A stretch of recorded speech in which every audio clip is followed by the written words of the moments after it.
Hi everyone, welcome to ADEX Pixel Expo for our June edition. I'm Sophia and I'll be your host for today. So today we're very honored to have two very special guests to join us for today, the 3:30 session right now. So first up, we have Elsie Gabriel, who will be our moderator, and also our special guest, Matt Winger. So the topic that the two of them will be discussing about today is why ocean literacy is important to reinforce in schools, colleges, and communities to enhance ocean conservation and marine pollution mitigation. And this is also part of our monthly Blue Green 360 session. So without further ado, let me just give a short introduction for our two speakers over here. So first up, Elsie. Elsie is the ambassador for Indian Ocean Quest. She's also the co-founder for Ocean School, founder of Young Environmentalist Program Trust, and the national coordinator for Ocean's Climate Reality Project in India. So with over 15 years of experience in environmental and ocean education, Elsie has been educating the students, communities with the focus on the next generation. Elsie is working with ocean communities as agents of change and has dived in over 23 global ocean networks like Mexico and Bahamas. Next, we have Matt. So Matt is the regional manager for the Professional Association of Diving Instructors. So with 20 years as a PADI Pro under his belt, Matt is coming into his fourth year as the PADI Regional Manager for the Maldives. Since his return in 2016 as PADI Regional Manager, Matt has overseen a steep growth in PADI's reach in the Maldives across both luxury resorts and emerging local island destinations. Matt is passionate about keeping a commitment to the environment at the core of everything. So without further ado, let me just hand over my time to the two of them who will be sharing with everyone about their expertise in this topic. Thank you. Over to you, Elsie. Thank you so much, and congratulations, ADEX. Absolutely reaching out to the community, the youth, and the professional divers all over the world, just not Asia. Congratulations for over 2 decades of absolute great impact out there, reaching out in all the professional fields. So today we're here to discuss on ocean literacy, which is a very, very important pillar of the diving fraternity. And ADEX, believes that educating the next generation and also refreshing educational norms, just not about the marine system, but about the coastal communities, about ethical diving, about marine biodiversity. So these are the various pillars of ocean literacy that ADEX really, really stands for and has been doing for the last 2 decades, I think. So congratulations on that. So today we're here to let you know more about ocean literacy and how we can promote that in our various countries and our regions, where we can try and enforce it and make it a government policy where you enforce environment education so that you inculcate civic sense, you inculcate good careers in oceanography and in marine biology. So why not try in tandem with environment education? Why not enforce ocean literacy as well, which would give, a great percentage, enhance ocean pollution mitigation. It would enhance ocean conservation. So it's very, very important to reach out, not to just the indigenous communities, but, and the coastal habitat areas. Of course, they're very, very well known for their traditional knowledge. In fact, TDK, which stands for globally. So we could bridge the gap between, classroom and scientific research and studies with the traditional knowledge. I think we have a great resource of more education system, which is done by experience and over time. So therefore, as being co-founder of Ocean School India, we do work with coastal communities and we're trying to educate them. And in some areas you find that there is a lack among the women community or the little tiny school kids who are living by the ocean but still do not know the marine habitat. So, it is important that we reach out to them and, of course, to our own fraternity to refresh them why they're diving with a purpose and why they are, there in the first place. Of course, to enjoy the adventure and mental health and self-growth and nirvana, that's what PADI stands for, but also to reach out for the well-being of ocean conservation. So today we have with us Matt Winger. So of course, he will elaborate. I mean, PADI does so much. You've done so much over the years. We'd love to hear from you as well, and then we'll take this conversation forward. Over to you, Matt. Thank you very much. Thank you, Sophia, for having me at ADEX, obviously for the honor to be on this panel. Elsie, thank you for the invite. Lovely to catch up with you. I think last time we saw each other was just before the whole mayhem started of the pandemic. I think it was in Mumbai, end of 2019 event, which was organized by ADEX. Lovely to be here. Thank you very much for the opportunity. As you said, I mean, you know, PADI is, for the last almost 60 years, one of the leading diving organizations. And I think we as an organization, we have a responsibility. And that's not only to teach people how to scuba dive, but as well bring the ocean to the people. And I think the more people we introduce to the ocean, the more people would appreciate it and therefore protect it as well. So PADI does certify slightly over 1 million diver every year.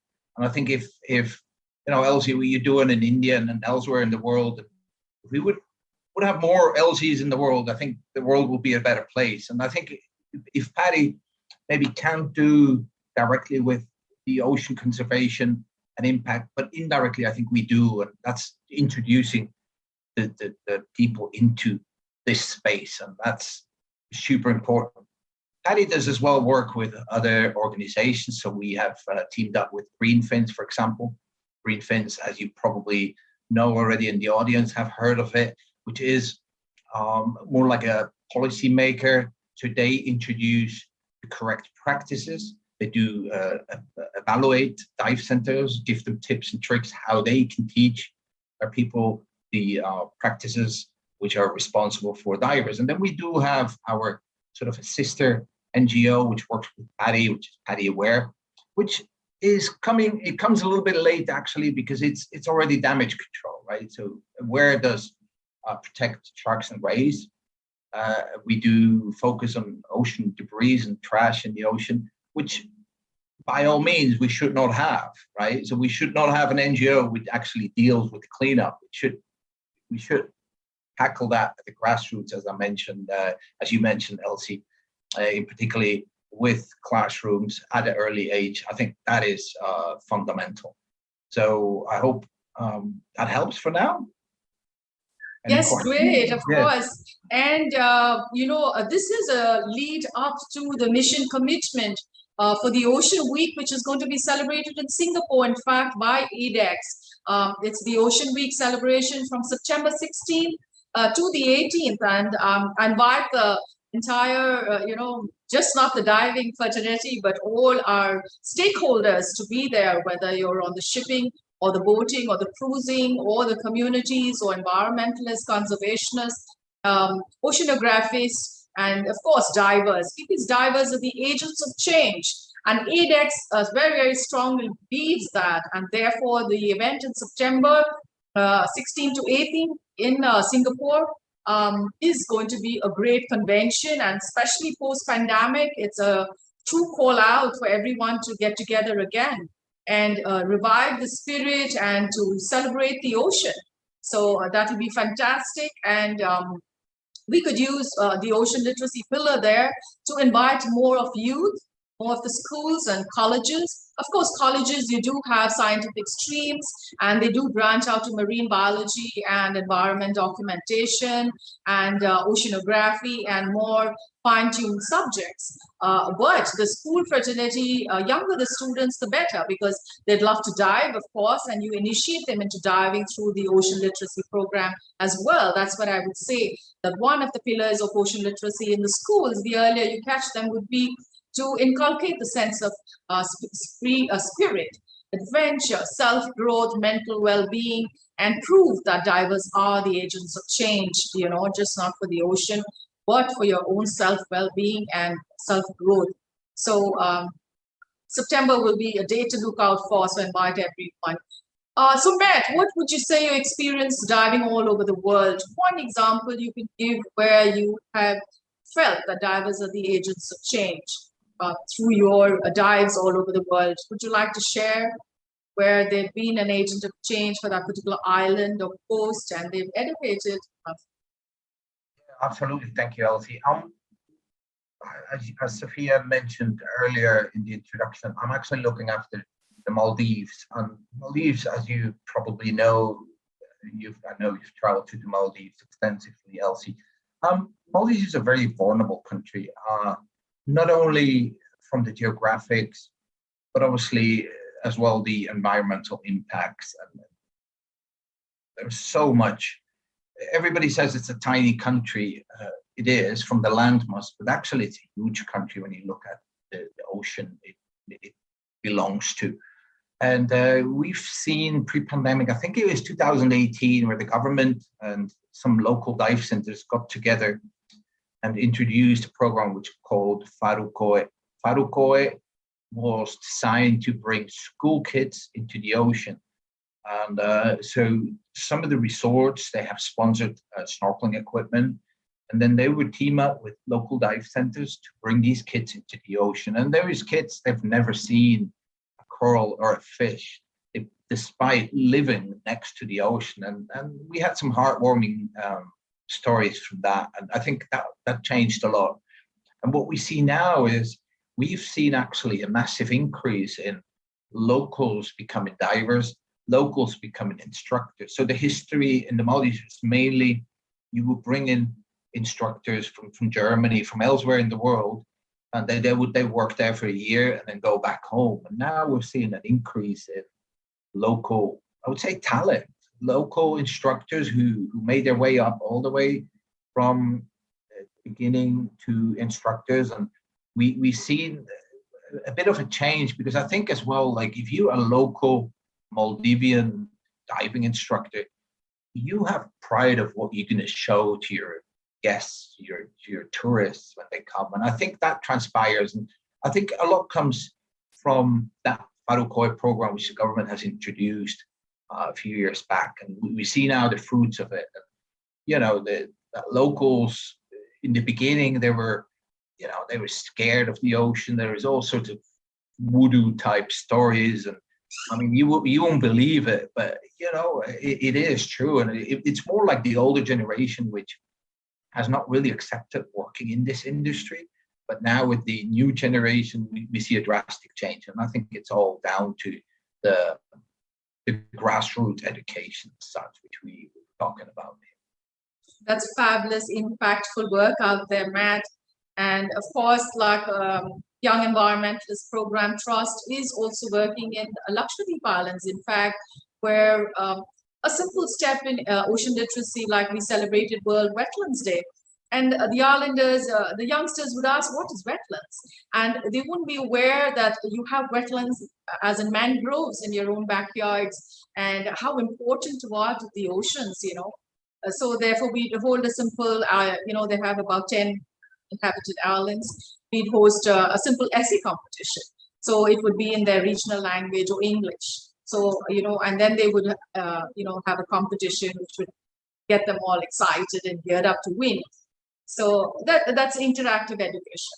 And so it's important to get them to know their own backyard in the first place. So that's my experience. Of course, I've dived in Grand Cayman and Mexico also, where I met the tribals there, and was not dived in Brazil, but I've interacted with the coastal community there, and I met the divers there doing some extremely good work. So it is important that we enforce this as a diving community to take this forward. And of course, it can be soon a government policy, educational policy, so that, gives everyone an opportunity to dive and see the world, and, a whole new world underwater, 360 underwater, like ADEX puts it very, very well.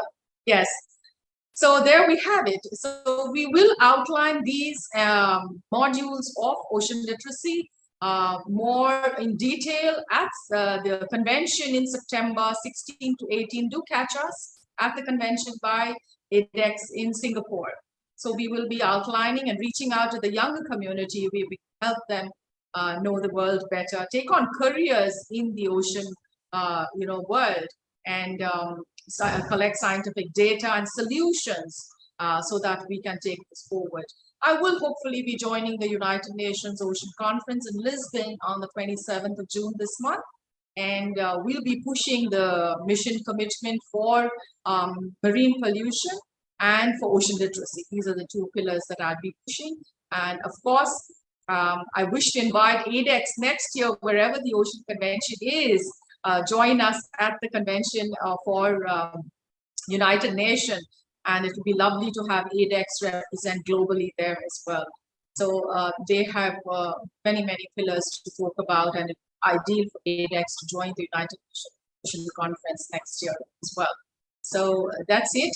And Matt, what would you say is very, very important for refresher courses?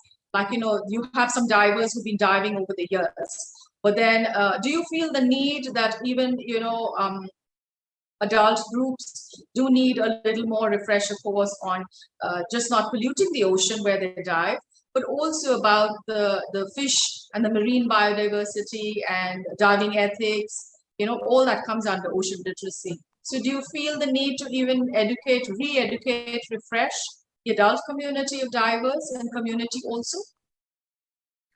I do believe that is vital, and I think it all comes down to a proper briefing when, for example, you bring divers in the water, before the water, you bring them in the water. But it will not only start there. I think we would encourage definitely certified divers to keep up to speed. And, you know, it doesn't harm to do once in a while, even though you're an experienced diver, maybe do a peak performance buoyancy.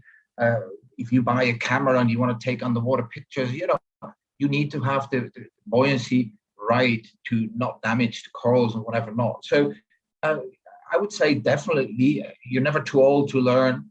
Sometimes it might be a bit of an ego thing, but we definitely encourage that. Now, back to the Maldives, where I'm obviously work mainly during the year. The Maldives does require what we call an orientation dive. So anybody who comes to the Maldives hasn't been diving for a while, is required by the local regulations to do what we call an orientation dive. So that's normally done in shallower water, where they do a few skills just to refresh that. But then as well, it goes into more detailed briefing about the underwater world. And I think that is vital. That should be done before every dive. Absolutely. Excellent. So there you have it, ocean literacy at all age groups. And the younger you start, the better, because we need to grow as a diving fraternity. We are agents of change, and we can bring about more ocean conservation. And the world needs it, the planet needs it, and it is important to continue the work that ADEX is doing. And as members of ADEX, we are there supporting you all the way. Thank you so much. And again, to remind you, 16th to 18th of September, be there, Singapore. Yes, Sophia.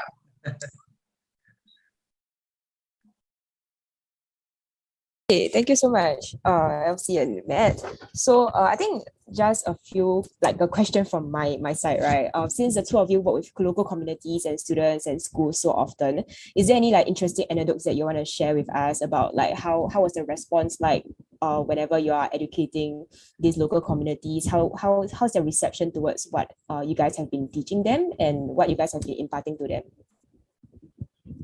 This is for me? Yeah, for both of you. Okay. Okay, so 90% of the city schools here in Mumbai haven't seen the ocean. And if I just show them a simple video of turtles gliding, or me sandwiched between two sharks in Cebu, Philippines, or Galapagos, you know, playing with the sea otters, they'd be amazed. Like, it's not there in the textbook, it's not so many pictures. And I'll ignite them to just, you know, you can't go there till you can really venture out, or maybe grow up, or just get to college. And, you know, but I tell them, see videos, see movies, see films, read books on marine biodiversity, and see the ocean. And the only way to do it is feel it with all your senses when you literally dive down there.